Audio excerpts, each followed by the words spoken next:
ضرورت اس بات کی ہے کہ لو جہاد کی آڑ کے اندر جو قانون پاس کیا گیا، اور آپ دیکھ رہے ہیں کہ کئی ہندو تنظیموں کی طرف سے یہ اعلان کیا جا رہا ہے کہ اتنی ہزار عورتیں ہمارے جو ہے وہ کنٹیکٹ کے اندر ہیں، جلدی ان کو ہم ہندو بنا کر کے انہیں ہم جو ہے وہ باقاعدہ ان کے ساتھ میں نکاح کرنے والے ہیں۔ کئی تنظیموں نے اعلان کیا کہ اگر کوئی کسی مسلمان عورت کو کافرہ بنا کر کے اسے اپنے نکاح میں لاتا ہے تو اسے اتنے لاکھ کا انعام دیا جائے گا۔ عزیزان مکرم، کیا یہ باتیں ہماری آنکھیں کھولنے کے لیے کافی نہیں ہے؟ آج ہمیں بہت زیادہ گہرائی کے ساتھ میں اپنے معاشرے اور اپنی سوسائٹی کا جائزہ لینے کی ضرورت ہے، اور خاص طور سے اپنے گھر کے اندر جوان ہونے والی بچیوں کا ہمیں بڑا بھرپور طریقے سے جائزہ لینا ہے۔ آج کئی ایسی رپورٹیں سامنے آ رہی ہیں جس سے یہ پتہ چل رہا ہے کہ آج شدت پسند تنظیموں کی طرف سے باقاعدہ فنڈنگ دے کر کے مسلم عورتوں کو اپنے عشق کے جال میں پھنسا کر کے انہیں مرتد بنانے کی کوشش کی جا رہی ہے، اور اس کے لیے بڑے بڑے انعامات رکھے جا رہے ہیں۔ اور اس حوالے سے جو چیزیں ہمارے سامنے آئیں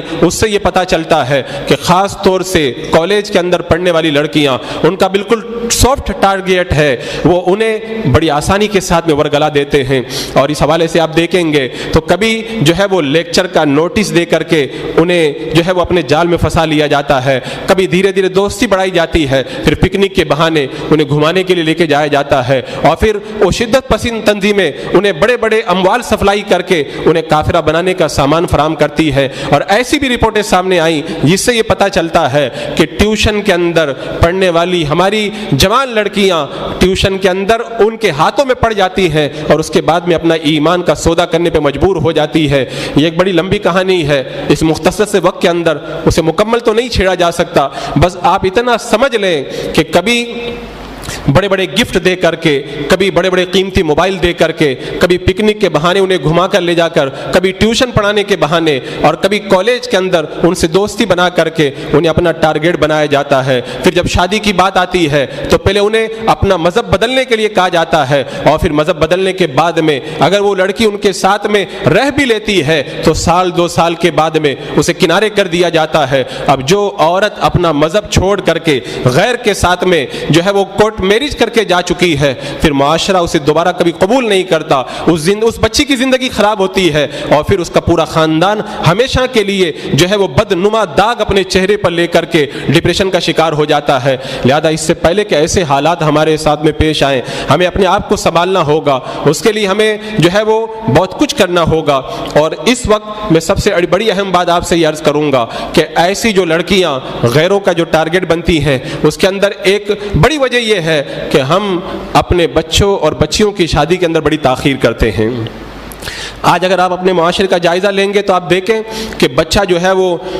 20-22 سال تک جو ہے وہ تعلیم کے اندر لگا رہتا ہے، اس کے بعد میں جب تعلیم سے چھٹکارا پاتا ہے تو پھر 3-4 سال جاب کی تلاش میں رہتا ہے، اور جب شادی کی بات آتی ہے تو والدین کہتے ہیں ابھی تو بچہ ہے، اور اس کے بعد میں جب بچے کی عمر 30 سال کی ہو جاتی ہے اور بچہ جب ڈھلنا شروع ہو جاتا ہے تب جا کر کے اس کے لیے پھر دلہن کی تلاش شروع ہوتی ہے، اور جب دلہن تلاش کی جاتی ہے تو ایسا لگتا ہے بات کڑوی ہے لیکن سچی ہے، ایسا محسوس ہوتا ہے کہ دلہن کو نہیں تلاش کیا جا رہا بلکہ جائز اور مال و دولت کی تلاش جاری ہے، کہاں پہ زیادہ مال مل جائے گا، کہاں پہ بڑا جائز مل جائے گا، اور اسی انتظار کے اندر بچہ غلط راستہ اختیار کر کے نہ جانے کتنی برائیوں کے اندر پھنس چکا ہوتا ہے۔ اس کا اندازہ کبھی ماں باپ کو نہیں ہو سکتا۔ ماں باپ سے اگر کہا جائے کہ بچے کی شادی کب کرنا ہے، وہ کہتے ہیں ابھی یہ تو بچہ ہے، اور بچے کا یہ حال ہوتا ہے 15-20 سال کی عمر کے اندر یا تو لڑکا اپنے لیے کوئی گرل فرینڈ بنا چکا ہوتا ہے، اور یا پھر کوئی لڑکی اپنے لیے بوائے فرینڈ چن چکی ہوتی ہے۔ کہتے ہیں کہ یہ خواہشات کا طوفان جو ہے وہ سیلاب کی طرح ہے، اگر تم اسے اچھا راستہ بنا کر کے نہیں دو گے تو یہ اپنا راستہ خود بنا لے گا، اور آپ جانتے ہیں پانی کو جب راستہ آپ خود نہیں بنا کے دیتے، پانی اپنا راستہ خود بناتا ہے تو پھر کتنی تباہی آتی ہے۔ اس تباہی کا اندازہ آپ اپنی سوسائٹی کے اندر جھانک کر کے لگا سکتے ہیں۔ آج ہم نے اپنے بچوں کی شادی کے انتظار کے اندر جو بڑی لمبی مدت گزاری، اس کا نتیجہ یہ ہوا کہ ہمارے بچے دانستہ یا نہ دانستہ ایسے جرائم کے اندر اور ایسے گناہوں میں گرفتار ہو گئے کہ اس کا تصور بھی نہیں کیا جا سکتا۔ میرے آقا صلی اللہ تعالیٰ علیہ وسلم نے بہت پہلے اس حقیقت سے پردہ اٹھایا تھا، اور میرے آقا نے فرمایا تھا اگر تمہیں دیندار رشتہ مل رہا ہو، اگر اچھے اخلاق والا رشتہ مل رہا ہو اور پھر تم شادی میں تاخیر کرو تو پھر ایسا فساد ہوگا، بہت بڑا فتنہ زمین کے اندر پیدا ہوگا۔ اللہ اکبر۔ لڑکا اور لڑکی جب ہو گئے مکمل 15 سال کے تو اب شریعت کی نظر کے اندر وہ بالغ ہے، اور لڑکا اور لڑکی جب بالغ ہو جاتے ہیں تو ایک فطرت ہے انسان کی، خواہشات کا ایک طوفان ان کے دل کے اندر امڑتا ہے، اور پھر وہ رفتہ رفتہ اگر اس کو صحیح راستہ نہ دیا جائے تو انہیں گناہوں کی طرف لے کر کے جاتا ہے۔ لہذا جتنا جلد ہو سکے ہمیں رشتہ کر دینا چاہیے۔ اور آج جو یہ ارتداد کا فتنہ پھیلا ہوا ہے جس کو میں نے آج کا اپنا عنوان بنایا تھا، اسے آپ معمولی نہ سمجھیں۔ اگر ہم نے شادی کے اندر تاخیر کی اپنے بچوں کی تو پھر یہ بھی ایک راستہ نکلے گا کہ غیر مسلم تنظیموں کی طرف سے ان کے جو نوجوان مسلم لڑکیوں کو پھنسانے کے لیے آج فنڈنگ کے ذریعے میدان میں اترے ہوئے ہیں۔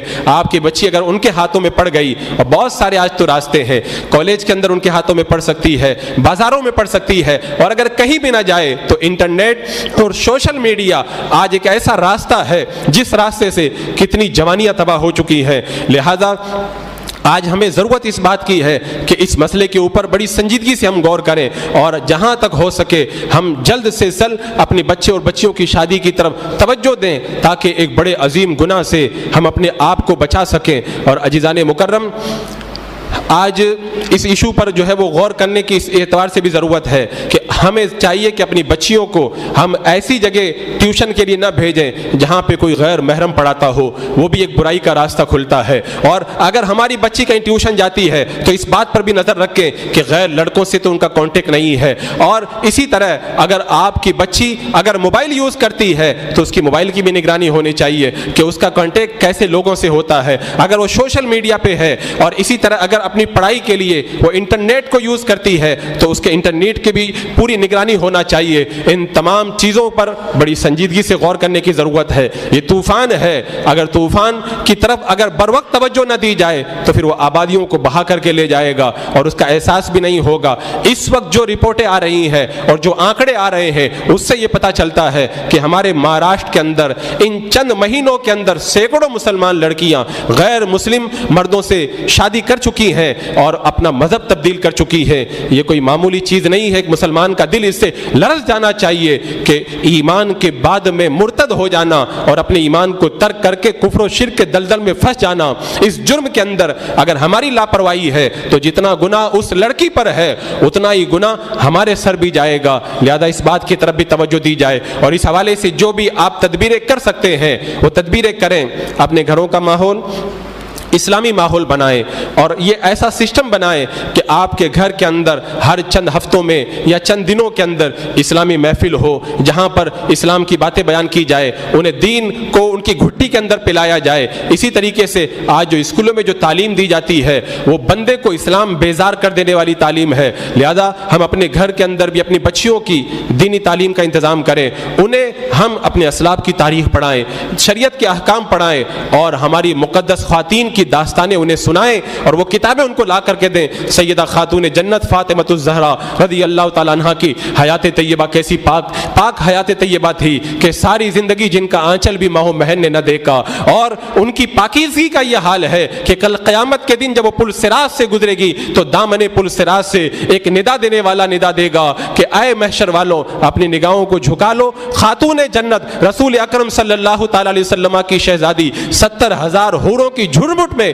پل صراط کو پار کر کے جنت میں داخل ہونے والی ہے۔ انہیں سیدہ خاتون جنت کی سیرت بتائیں، سیدہ عائشہ صدیقہ رضی اللہ تعالیٰ عنہ جیسی پاک باز خاتون جن کی پاکی کی گواہی اللہ نے قرآن پاک میں خود سورہ نور کو نازل فرما کر کے دی، ان کی سیرت ان کو آپ بتائیں۔ ہمارے صحابہ کرام کے مقدس ازواج مطہرات اور مقدس صحابیات کی تاریخ ان کو بتائیں کہ انہوں نے کیسے کیسے کٹھن ماحول میں، مشکل حالات میں کیسے اپنے پردوں کی حفاظت کی، کیسے اپنی عزتوں کی حفاظت کی۔ جب وہ اپنے اسلاف کی تاریخ پڑھیں گی تو ان کو پتہ چلے گا کہ ہم کیسی مقدس خواتین کے نقش قدم پہ چلنے کا جذبہ اپنے دل کے اندر رکھتی ہیں۔ وہ لوگ دائیں بائیں جھانک کے دیکھیں جن کے پاس کوئی آئیڈیل نہ ہو، جن کے پاس میں کوئی نمونہ نہ ہو، جن کے پاس میں کوئی اجالا نہ ہو، وہ گندگیوں کے ڈھیر میں جا کر کے پڑھیں، لیکن مسلمانوں کے پاس تو اتنا تابناک ماضی موجود ہے اور ہمارا گزرا ہوا ایسا روشن ماضی ہمارے سامنے موجود ہے کہ اگر کوئی مسلمان اس ماضی میں جھانک کے دیکھ لے تو دل کے اندر اجالے پیدا ہو جائیں۔ اتنے شاندار کریکٹر اللہ نے ہم کو عطا فرمائے ہیں، اتنے زبردست نمونے اللہ نے ہمیں عطا فرمائے ہیں کہ اگر ہم کسی ایک صحابی یا صحابیہ کی زندگی کو پڑھ لیں تو ہماری زندگی بدل کر کے رہ جائے۔ اور سب سے بڑا نمونہ اللہ نے ہمیں اپنے حبیب علیہ الصلوۃ والسلام کی مقدس زندگی کے اندر عطا فرمایا اور ارشاد فرمایا لقد کان لکم فی رسول اللہ اسوۃ حسنہ، تمہارے لیے میرے محبوب کی زندگی کے اندر بہترین نمونہ ہے۔ اتنا پیارا نمونہ جس کو اللہ نے عطا فرمایا، اسے کیا ضرورت ہے دنیا کی مادیت کی اور گندگیوں کے اندر جھانک کر کے دیکھنے کی۔ ساری گندگیوں سے اجتناب کریں اور اپنی بچیوں کو دینی تعلیم کی طرف لائیں اور ان کی دینی تعلیم کا انتظام اپنے گھر کے اندر کریں، انہیں پردے کی تاکید کریں۔ آپ کی ذرہ برابر بھی جو آپ لاپرواہی کریں گے وہ کل ایسا نہ ہو کہ دنیا میں بھی آپ کے لیے خسارے کا باعث بن جائے، اور خدا نہ کرے اگر غیر کے ہاتھوں میں آپ کی بچی پڑ گئی اور جیسی رپورٹیں آ رہی ہیں ویسے اگر وہ ارتداد کا شکار ہو گئی تو رب نے فرما دیا اولئک حبطت اعمالهم فی الدنیا والآخرہ، دنیا اور آخرت میں ان کے سارے اعمال برباد ہیں۔ واولئک اصحاب النار هم فیہا خالدون، اور یہی وہ جہنم والے ہیں جو ہمیشہ جہنم میں رہیں گے۔ کیا آپ اس بات کو گوارا کریں گے کہ آپ کے جگر کا ٹکڑا جہنم کی آگ میں جلے؟ اگر آپ نہیں گوارا کرتے تو اس کے لیے پھر انتظام کریں۔ اللہ رب قدیر اس ارتداد کے فتنے سے ہمیں اور ہماری بچیوں کو محفوظ فرمائے اور ہمارے گھروں کے اندر خاص طور سے خواتین کے اندر اسلامی ماحول پیدا فرمائے اور ہمارے دلوں کے اندر اسلامی تعلیم اور اسلامی ماحول کا جذبہ عطا فرمائے۔ وما علینا الا البلاغ۔